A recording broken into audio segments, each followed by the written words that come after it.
నువ్వు నవ్వితే ఇట్ట లేదు. నీకెట్లా ఎరక సార్ అంటే పర్సనల్ ఎక్స్పీరియన్స్.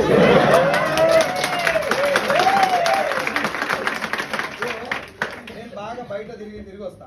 నేనేం పీకినా పొడిచినా అని చెప్పి మన బలుపు మనం ఏదో బయట కట్టలు కడతాం, ఏం పీకేది ఉండదు మనకు కూడా తెలుసు. ఓ 2 ఛాయలు తాగుతాం, అట్టాడు తిరిగి వస్తాం, అందరు చేసినట్టే పని చేస్తాం. కానీ భార్య 4 గోడల మధ్యలో ఇంట్లో వేరే ప్రపంచంతో సంబంధం లేకుండా బాత్రూమ్ కడిగేది ఆమెనే, కిచెన్ పోయేది ఆమెనే, బెడ్రూమ్ క్లీన్ చేసేది ఆమెనే, హాల్ తిరిగేది ఆమెనే, ఇన్ని రకాల వాతావరణానికి ఎక్స్పోజ్ అయినప్పుడు మైండ్లో అంత అలర్ట్నెస్ అంత హ్యాపీనెస్ ఉండదు. ఒక ఏమంటారు కంప్రెస్డ్ మైండ్కి లోన్ అయిపోయి భర్త వచ్చినప్పుడు ఏదైనా హ్యాపీగా ఉంటాను నువ్వే ఇంకా పెట్టుకుని వచ్చి మళ్ళీ ఇంకొచ్చి డైలాగు ఆడిదాన్ని నీకే ఎంతుంటే మొగోడు నాకే ఉండాలి. ఏముంది మచ్చా నీకు చెప్పిన ఛాయలకి ఇత్త గోలేస్తే పుట్టుకు అంటావు. అవునా కదా?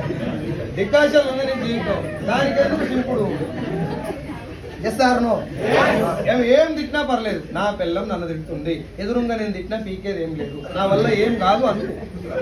లేదు నేను ఇరుగదీస్తా పలగదీస్తా, నేను తోపును తురుము తుపాకి తొడిమే అన్నావు అనుకో, నీ తొడిమే ఇరిచి బాత్రూమ్ వేస్తాను.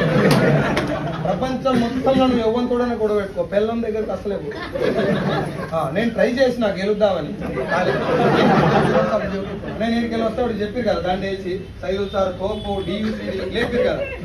అవును అంటారు ఇంకా టైగర్ అంటారు నన్ను. నేను కూడా ఇంటికాడికి పోయినప్పుడు టైగర్ అనుకుంటా కానీ ఇంట్లో అడుగు పెట్టగానే అనిపిస్తారు టైగరే కానీ టైగర్ మీద అమ్మవారు ఉంటారు, జాగ్రత్త.